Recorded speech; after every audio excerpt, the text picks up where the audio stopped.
구약성경 말라기 1장 우리 1절부터 5절까지만 함께 읽어보도록 하겠습니다. 여호와께서 말라기를 통하여 이스라엘에게 말씀하신 경고라. 여호와께서 이르시되 내가 너희를 사랑하였노라 하나 너희는 이르기를 주께서 어떻게 우리를 사랑하셨나이까 하는도다. 나 여호와가 말하노라. 에서는 야곱의 형이 아니냐. 그러나 내가 야곱을 사랑하였고 에서는 미워하였으며 그의 산들을 황폐하게 하였고 그의 산업을 광야의 이리들에게 넘겼느니라. 에돔은 말하기를 우리가 무너뜨림을 당하였으나 황폐된 곳을 다시 쌓으리라 하거니와 나 만군의 여호와는 이르노라. 그들은 쌓을지라도 나는 헐리라. 사람들이 그들을 일컬어 악한 지역이라 할 것이요 여호와의 영원한 진노를 받은 백성이라 할 것이며 너희는 눈으로 보고 이르기를 여호와께서는 이스라엘 지역 밖에서도 크시다 하리라. 아멘. 우리가 구약 성경을 드디어 마지막 성경에 왔습니다. 제가 수요 예배에 대하설교를 마태복음으로 출발했습니다. 수요일날 이전에. 근데 드디어 이 수요일 저녁에 이제 창세기 출발했으면 요한계시록이겠지만 제가 마태복음 출발했으니까 이제 말라기 왔으니까 오늘이 이제 수요일로 하면 66권째를 지금 대하설교하는 시간이 됩니다. 여지껏 우리 구약 성경을 쭉 살펴보셨습니다. 특별히 앞서서 느헤미야서 뒷부분이 참 중요했습니다. 하나님께서 이스라엘 민족을 가나안 땅에 심으시는 데는 소원이 있으셨습니다. 그냥 그 땅을 사랑한 사람에게 주신 것만 아니라 소원이 있으셨죠. 너희가 내게 대하여 제사장 나라가 되어주고 소유가 되어주고 거룩한 백성이 되어달라. 그건 어떻게 하면 이루어진다. 너희가 내 말을 들으면 된다. 그러니까 너희가 사는 땅에 내가 땅을 줄 테니까 너희가 그 땅 속에서 내 선물을 마음껏 누리며 살아라. 그 대신에 그곳에서 너희가 내게 소유가 되어지고 제사장이 되어지고 거룩한 백성이 되는 방법은 한 가지밖에 없다. 내가 너희에게 지켜달라고 하는 이 이야기를 지켜주면 된다 하는 것이 하나님의 소원이셨어요. 그 소원을 가지고 이스라엘 민족을 출애굽시키셔서 가나안 땅에 살게 보셨는데 그게 안 됐어요. 1차적으로 안 되셔서 별수 없이 다시 한번 또 훈련할 수밖에 없었습니다. 그때는 희생이 많았죠. 수많은 북이스라엘 사람들이 먼저 죽었습니다. 그리고 남유다 사람들도 어마어마하게 많이 죽었습니다. 바벨론으로 잡혀간 사람이 5만 명이 안 됩니다. 그러면 그 나라 백성들이 남유다 사람이 얼마가 살았는지 모르지만 적어도 몇백만은 살았다고 보이거든요. 근데 그 중에서 잡혀간 사람은 겨우 1만 명 넘고 2만 명이 안 돼 보인단 말이죠. 성경상으로 보면. 그러면 나머지 사람은 어떻게 됐다는 거예요? 거의 다 죽었거나 딴 데로 일부 피난 갔거나 그랬단 말이에요. 완전히 끝장난 거죠. 쉽게 말하면. 다시는 일어설 수 없는 민족이 된 듯 했습니다. 근데 70년 포로 동안에 하나님께서 이스라엘 민족을 바벨론 땅에서 한 가지 분명하게 배우게 했습니다. 지난 앞서서 한 800년 동안 이스라엘 민족이 가나안 땅에 살면서 헷갈렸습니다. 누가 하나님인지, 바알이 하나님인지 여호와가 하나님인지 그들은 계속 헷갈려 있습니다. 그리고 또 아수르가 오니까 아수르 나라의 신이 우리 하나님보다 더 커 보였습니다. 그러다가 또 바벨론이 오니까 바벨론 신이 더 커 보였습니다. 항상 커 보인 것은 이집트였습니다. 여러분 우리나라의 사람들이 공부 좀 했다 그러면 어느 나라에서 공부하고 오면 제일 많이 크게 쳐줍니까? 그렇습니까? 그러면 목사님들 중에 어느 나라 유학하고 오시면 제일 높게 쳐줍니까? 박사학위를 받아오시면.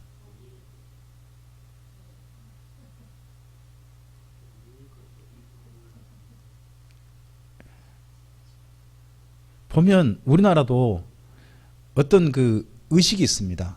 우리나라보다 다른 나라가 더 잘 믿겠지. 다른 나라가 더 잘하겠지. 훨씬 더 발전돼 있겠지. 그런 의식이 우리나라 사람들 속에는 은근히 있습니다. 우리나라가 훨씬 더 잘하고 있을 수도 있다라는 생각을 거의 안 합니다. 그러다 보니까 밖에서 배운 걸 좋아합니다. 미국 가서 배워오신 분들은 두 가지 배웁니다. 하나는 뭘 배우냐면 신비주의를 배우거나, 또 하나 배워오는 것은 이상한 하나님을 배워오는 겁니다. 독일 가면 완전한 자유주의를 배워오거나, 아니면 또 성경을 난도질하는 그런 걸 또 배우고 옵니다. 영국 가면 영국 성공회 가서 배우게 되다 보니까 거기는 이거 천주교도 아니고 기독교도 아닌 그런 걸 배우게 오게 됩니다. 근데 그런 목사님들이 우리는 존경스럽습니다. 왜요? 여러분, 항상 우리 마음에 있습니다. 해외 유학파는 항상 쳐줍니다. 항상 해외 유학 그러면 무조건 대환영인 그런 마음이, 일단 높여보는 마음이 우리에게는 항상 있습니다. 여러분, 근데 그 마음을 잘 생각해 보면 이스라엘 민족 마음 비슷합니다. 이스라엘 민족이 800년 살면서요, 자기 나라 신보다 자기 이를 이 가나안 땅에 살게 하신 여호와 하나님보다 이집트의 신이 훨씬 더 커 보였습니다. 가나안 땅의 신도 항상 하나님하고 비등비등해 보였습니다. 또 심지어 누가 진짜 하나님이 헷갈려 있습니다. 바알이 하나님인지 여호와가 하나님인지. 그런가 하면 저 큰 나라만 오면 무조건 다 그 나라 신이 좋은 줄로 압니다. 그랬던 시간을 하나님께서 이들에게 정말 철저하게 그 모든 신들이 가짜다, 여호와 하나님만이 참 신이시다라는 것을 70년 동안 뼈저리게 경험하게 합니다. 그들이 그 하나님 배우려고요, 불 속에도 들어갑니다. 그 하나님 배우려고요, 사자굴에도 들어갑니다. 그 하나님 배우려고요, 목숨을 걸고 음식을 가립니다. 그 하나님 배우려고요, 세상에 노예로 잡혀왔으면서 안식일을 지킵니다. 도대체 그 사람들이 거기에서 정말 70년이 얼마나 정말 알차게 제대로 훈련받았는지 하는 내용이 참 많은 걸 생각하게 합니다. 드디어 이스라엘 민족이 그 전에 앞서서 율법책을 한 번도 제대로 본 적이 없었는데 70년 동안은 성경도 수집해서 무슨 일만 나오면, 사건만 터지면 성경으로 돌아갑니다. 도대체 이 사건이 하나님이 언제 하신 말씀이지? 살펴보는 습관을 또 가졌습니다. 그렇게 배운 70년 후에 이들이 드디어 정말 안정적인 그런 바벨론 생활을 포기하고, 수많은 사람들이 다 돌아온 건 아닙니다. 아마도요, 제 생각은 그렇습니다. 거기에 바벨론 땅에 정착했던 사람들 중에 모르겠습니다. 한 3분의 1이나 돌아왔으면 잘한 걸까? 그건 제가 잘 모르겠어요. 근데 우리 같아도 좀 생각해 보면, 안정돼 있으면, 굳이 갈 필요가 없으면, 그리고 이곳에 사는 게 훨씬 더 삶이 편하면 우리는 움직이려고 하는 습성은 사람이 다 있는 겁니다. 그런데 그런 안정적인, 이미 안정이 된 바벨론 생활을요, 기꺼이 포기하고 이 땅으로 돌아온 용기 있는 사람들이었습니다.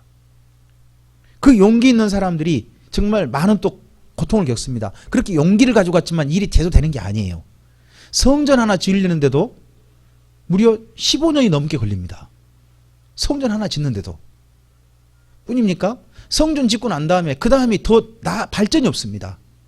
70년이 또 가버립니다. 그랬는데 그 70년 후에 에스라가 오면서 뭔가 조금 좀 달라질 때 됐습니다. 근데 에스라가 와서 또 보니까 이미 항상 삶이 지지부진하면요, 사람들이 또 이 문제가 뭐냐 그러면 늘 안정적이잖아요. 그러면 그때부터 타협이 심해집니다. 이 안정을 깨고 싶지 않은 겁니다. 그냥 소위 말해서 좋은 거지 하는 삶을 쭉 유지하고 싶어집니다. 좋은 쪽 삶이 아니라, 진짜 올바른 삶이 아니라 그냥 안정이 필요한 거죠. 안정을 유지한 쪽으로 가는 생활을 하다 보니까 자기들도 모르게 정말 철저하게 훈련 받아놓고는 그 주변 민족과 섞이기 시작합니다. 또 이 문제를 먼저 해결하지 않으면 그 다음에 발이 나갈 수 없었습니다. 그래서 에스라가 정말 지독한 개혁을 합니다. 이미 안정이 되어 있는 사회를요, 개혁을 하면 반드시 뭐가 올까요? 역풍이란 게 붑니다. 현재 우리나라에서요,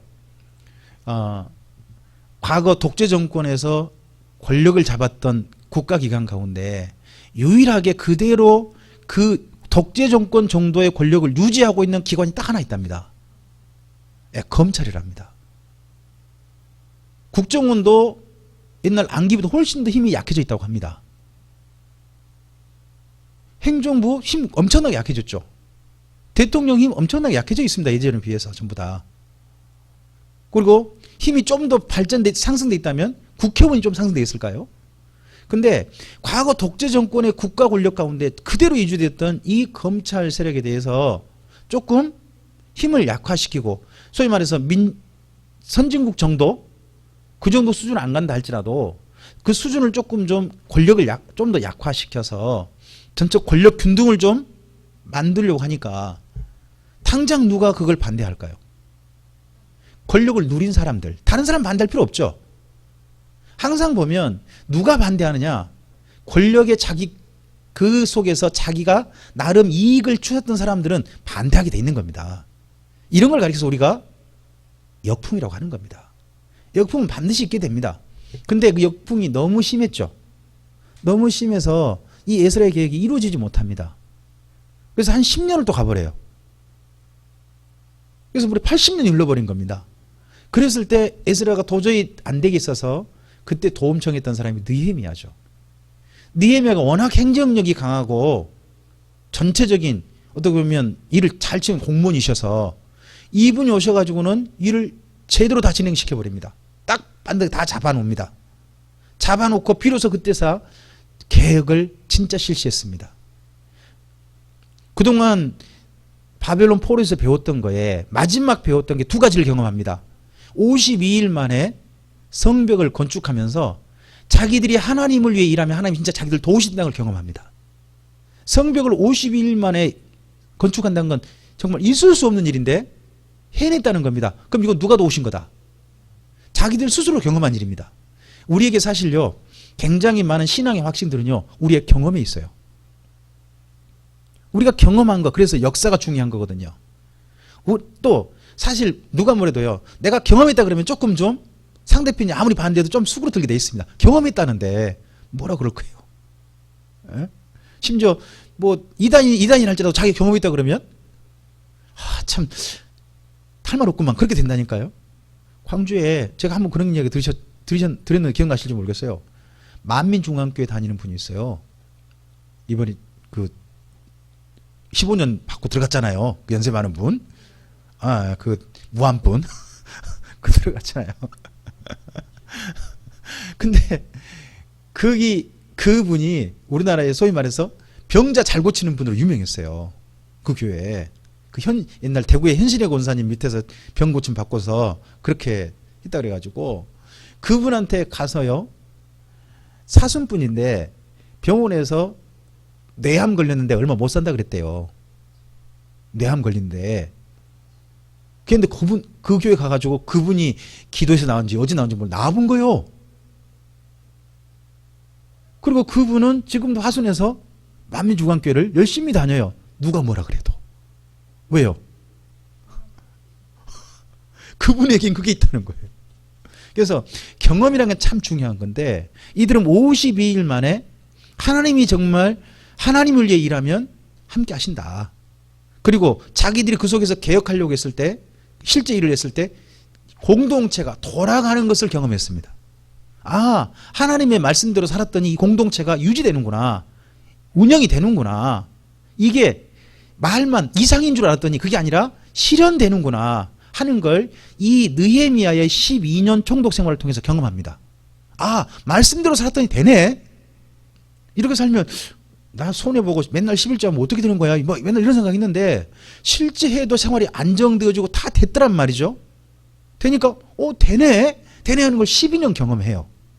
거기다가 그 사이에 에스라가 그 모든 사람을 모아놓고 율법을 가르칩니다. 실제 읽어주고 가르쳤단 말이에요. 가르쳤더니요.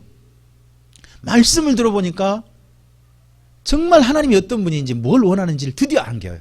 그러니까 보세요. 성경을 통해서 하나님이 뭘 원하는지 어떤 하나님인지 알았어요.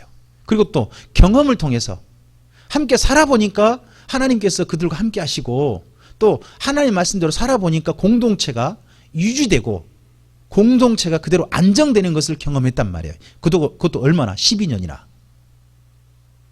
그랬는데 느헤미야가 총독 생활 딱 마치고 한 1년이나 2년 정도 텀 두고 갔다 왔더니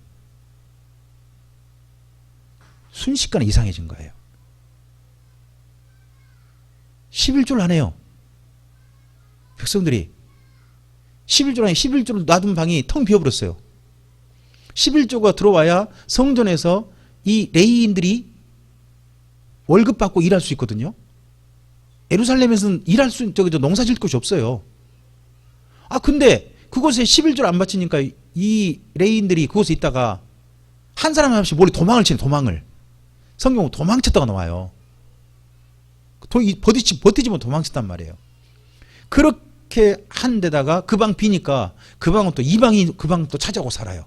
거기다가 느헤미야 들어가니까 이전에 강제 이혼 당했던 사람들이 자기 안쪽하고 그 이방 여자 안쪽하고 얘들 다시 다 데리고 온 거예요. 데리고 와서 느헤미야가 돌아와 보니까 이게 어디로 돌아가 버렸느냐? 에스라가 오기 전 돌아가 버린 거예요. 에스라가 오기 전으로 12년 생활 성경 교육 받았던 거 모든 게 말짱황인 거예요. 근데요, 말짱황인데 한 가지는 분명히 줬어요. 이들이 그런데도요, 우상 숭배를 안 해.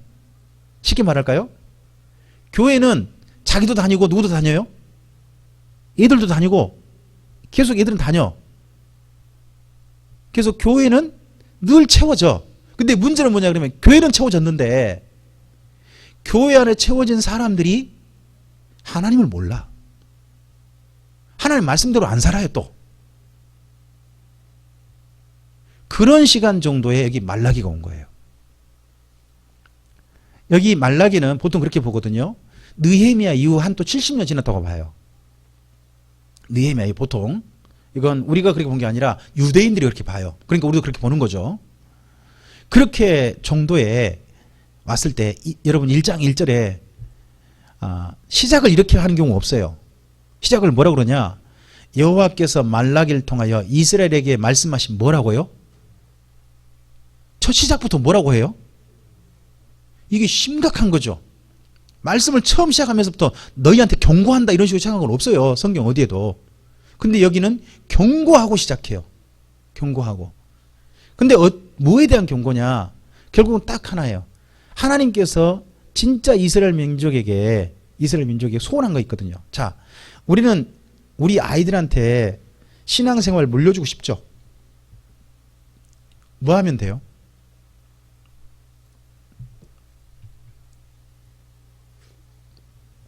우리 애들이 뭐 하면 돼요? 제 식으로 해볼까요? 교회 잘 나오면 돼요. 그러면 신앙생활 잘 할 거라고 생각해요.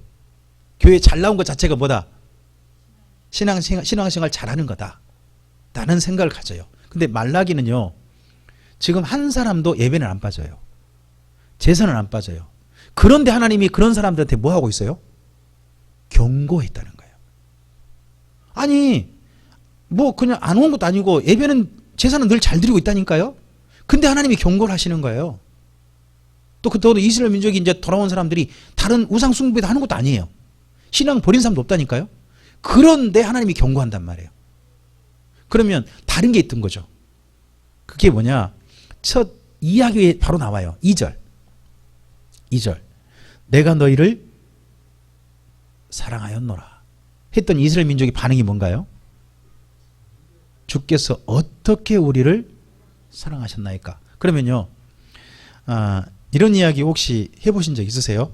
우리 남편 되신 분이나 아내 되신 분께? 날 사랑한다고? 어떻게 사랑했는데? 말해봐봐. 내가 사랑받은 적이 없는 것 같은데? 혹시 그런 이야기 해보신 적 있나요? 없으십니까? 그럼 말라기 읽을 자격이 없습니다. 이 말라기 이분은 여기 2절을 이해해야 그 다음에 이해가 되는 거예요. 경고도 이해가 되는 거예요. 지금요, 공동체가요, 하나님 떠난 게 아니라니까요. 지금 맨 처음 돌아와서 느헤미야까지 포함한다면 한 거의 100년 간 거예요. 그리고 나서 다시 여기 말라기 왔으니까 다시 그럼 170년 정도, 한 200년 보낸 거예요. 150년 이상 포로기한으로 보낸 거예요. 그랬는데 그 사람들이 신앙 안 버리고 몇 대가 가도 열심히 잘 예배 드리고 있는데, 제사하고 있는데 뭐예요? 그들에게 하나님이 첫 이야기가 이상한 이야기예요. 내가 너희를 사랑하였노라. 하나님께서요, 이 이야기를 왜 하실까요? 그걸 이해하면 저는 말라기 다 이해하는 거로 봐요. 내가 너 사랑했다는 말은요, 상대편한테 무슨 소리 듣고 싶은 걸까요?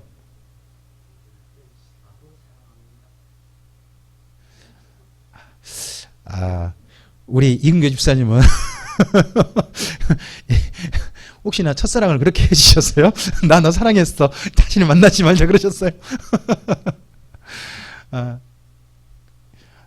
이건 언제 할 수 있냐고 생각하자 그러면, 나 너 진짜 사랑하는데 너가 나 사랑하는 것 같지 않아. 너 나 사랑하는 거 맞아? 하는 생각 들 때 하는 말이라고 생각해요, 저는. 물론 이제 좋을 때도 하죠. 나 당신 사랑해요. 혹시나 설마 지금도 뭐 문자로 그렇게 주고받는 두 분 가정 설마 그러신 겁니까? 설마 하던가요? 네, 좋은 겁니다만은. 근데 여기 하나님께서 처음 하신 이야기는 전혀 다른 의미죠.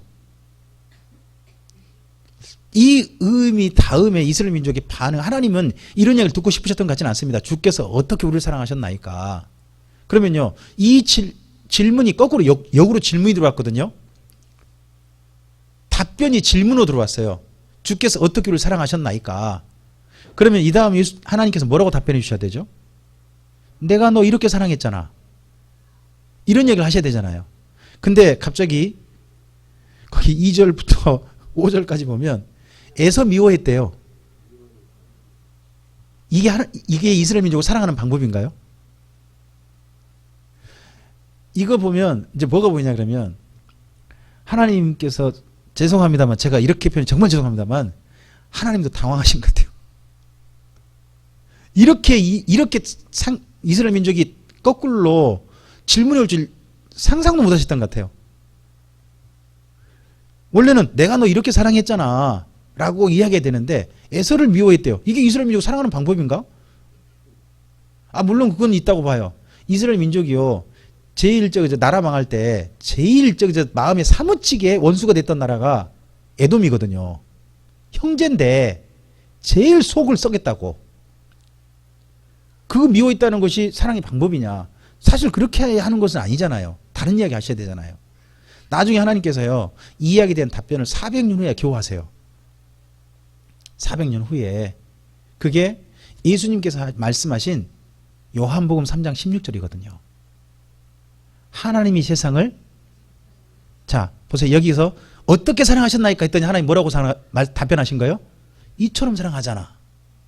그래서 400년 후에 답변하시는 거예요. 그러니까 하나님께서 이때 답변 제대로 못 하셨던 게, 하나님도 자존심 되게 상하셨던 것 같아요. 나중에 혹시나 그러신 적 있어요? 누구랑 이야기했는데 내가 그 말을 좀 답변을 제대로 못한 것 같아. 내가 좀 엉터리로 이야기한 것 같아. 해가지고 그 사람 만나면 내가 꼭 그 이야기 좀 바로잡아줘야지. 혹시 그런 생각 해보신 적 없으세요? 저는 언제 있었냐 그러면, 이단들과 그 대화할 때 있잖아요. 이단과 대화할 때 분명히 제가 말하고 난 다음에 좀 떡떠름한 거예요. 이 한쪽 부분이. 그러다가 성경 딱 보다가, 오메 이 말씀을 알았으면 이 말씀 딱 대주고 했으면 대답이 확실히 될 텐데 한 생각이 있죠. 그러면 그거 딱 제가 메모해놔요. 그래서 나중에 오면 답변해 주려고요. 자, 그래서 여기 말라기는 다른 거 이해하실 필요 없습니다. 한 가지만 가시면 됩니다. 지금 이스라엘 민족이 주께서 어떻게 우리를 사랑하셨나이까 라는 답변으로 온 걸로 봐서는요, 한 가지가 분명해요. 이스라엘 민족은요, 하나님 사랑하지 않아요. 그러면 잘 보세요. 지금 뭐는 열심히 드리고 있어요? 제사 열심히 하고 있어요. 모이기도 잘 모이고 있어요. 근데 뭘 안 해요? 이 다음부터 보면 다른 거 우리 보지 말고 사랑하지 않으면 이렇게 하는 거구나 하는 걸 보시면 돼요. 그럼 정반대로요. 그 반대가 뭘까요? 사랑하는 행동이 되겠죠. 자, 이 사랑하지 않게 만드는데 대표가 누굴까요? 6절. 이스라엘 민족 공동체가 하나님을 사랑하지 않게 만든 사람들, 제사장들이었다는 거예요. 심지어 하나님께서 제사장들에게 이렇게 말씀하시죠. 우리 6절 읽어볼까요? 내 이름을 멸시하는 제사장들아, 나 만군의 여호와가 너희에게 이르기를 아들은 그 아버지를 종은 그 주인을 공경하나니 내가 아버지일진데 나를 공경함이 어디 있느냐. 내가 주인일진데 나를 두려움이 어디 있느냐 하나 너희는 이르기를 우리가 어떻게 주의 이름을 멸시하였나이까 하는도다. 계속 7절도요. 너희가 더러운 떡을 나의 제단에 드리고도 말하기를 우리가 어떻게 주리를 더럽게 하였나이까 하는도다. 이는 너희가 여호와의 식탁은 경멸히 여길 것이라 말하기 때문이라. 자, 잠깐 보시면요. 이스라엘 민족의 여기 지금 하나님과의 그 만남의 대화를 보면 하나님 말씀에 한마디도 안 지죠. 완전히 뭐예요? 대드는 그런 태도죠. 대드는 거잖아요. 사랑하지 않으면 어떻게 하나요?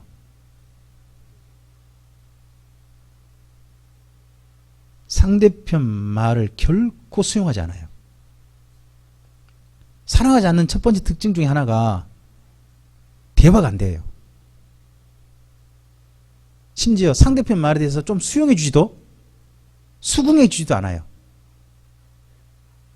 계속해서 이스라엘 민족이 지금 현재 여기 2절부터 방금 거기 7절까지 어떻게 계속 나와요. 우리가 어떻게 했는데요? 내가 뭘 잘못했는데요? 자꾸 이런 식의 반응인 거예요. 반응이 이러는데 그렇게 반응하게 만든 사람들이 누구라는 거예요? 6절에 내 이름을 멸시하는 제사장. 제사장들을 앞에 딱 표현을 붙여놨죠. 하나님의 이름을 멸시한다. 이걸 오늘날로 이야기해보면 어떻게 되는 거죠? 하나님의 이름을 멸시하는 목사들아 이렇게 되는 거예요.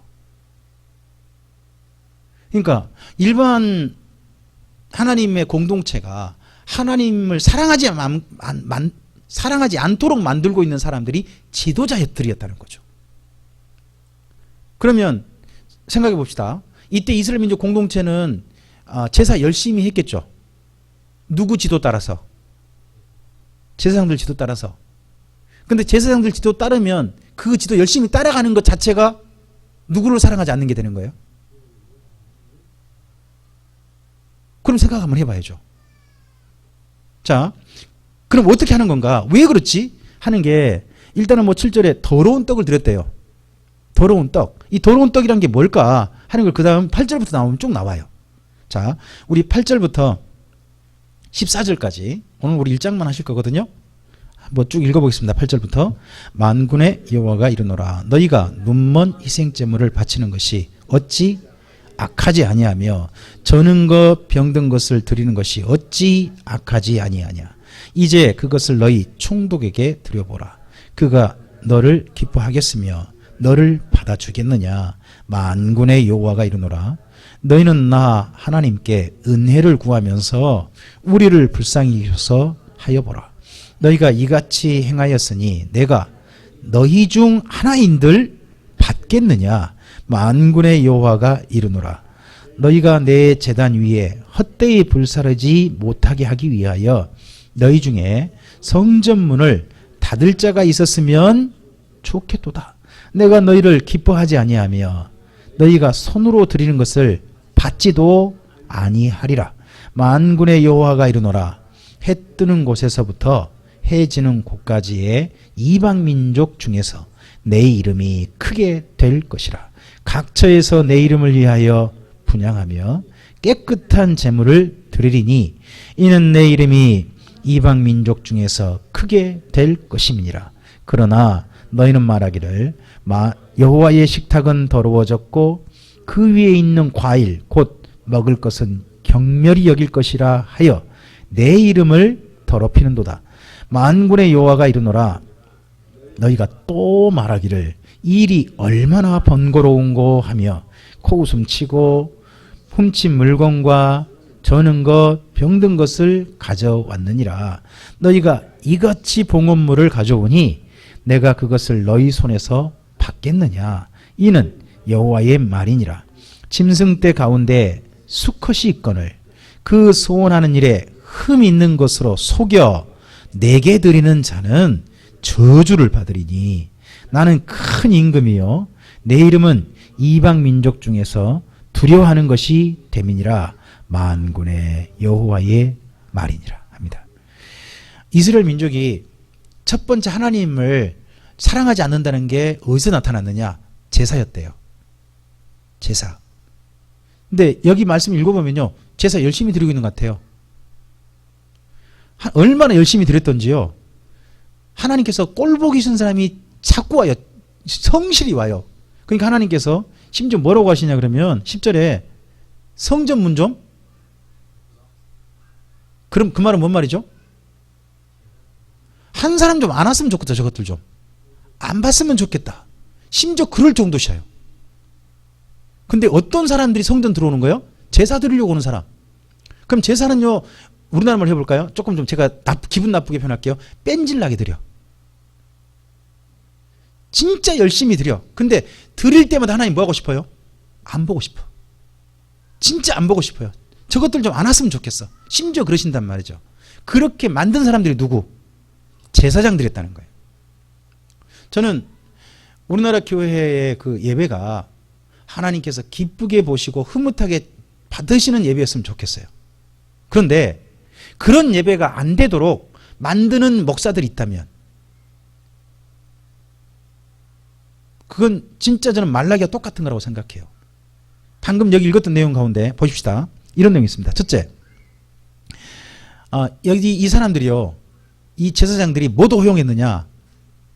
8절 보니까 희생제물을 뭘로 바쳐요?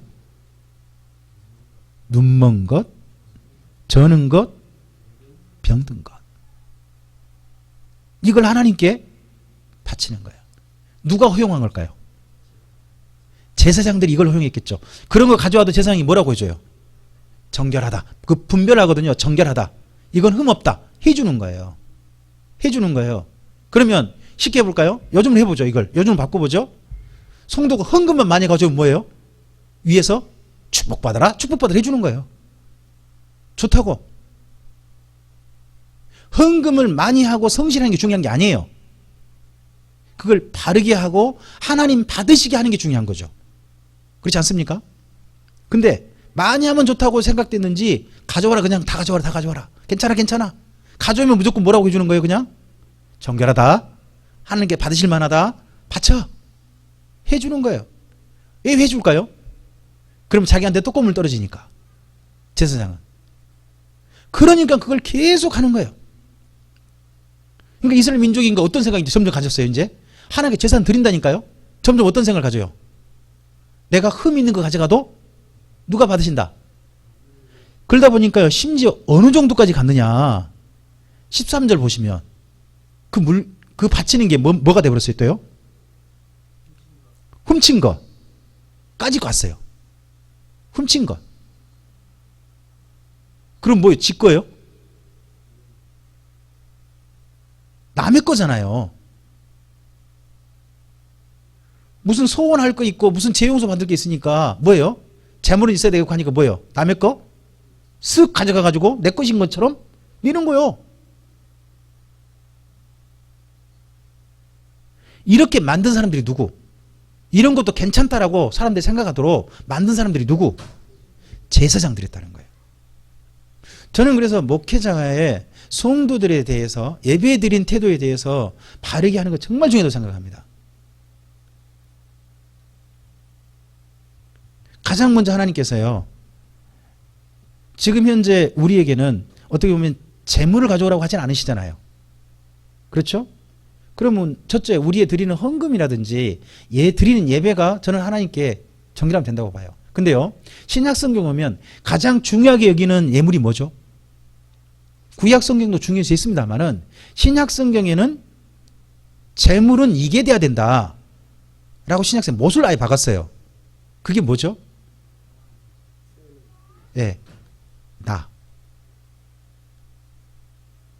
나란 사람이거든요.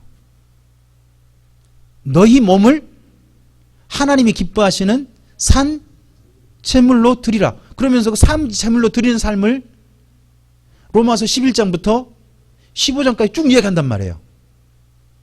이렇게 사는 게 뭐다? 하나님께 산 제물 되는 거다. 그러면 우리가 주일날 올 때 뭘 가지고 와야 돼요? 지난 한 주간 하나님께서 받으실 만한 가치 있는 삶을 가지고 나오셔야 되는 거예요. 한 주간 열심히 가치 없는 삶을 살고 그냥 오면 하나님께서 그 삶에 대해서 어떻게 생각할까요?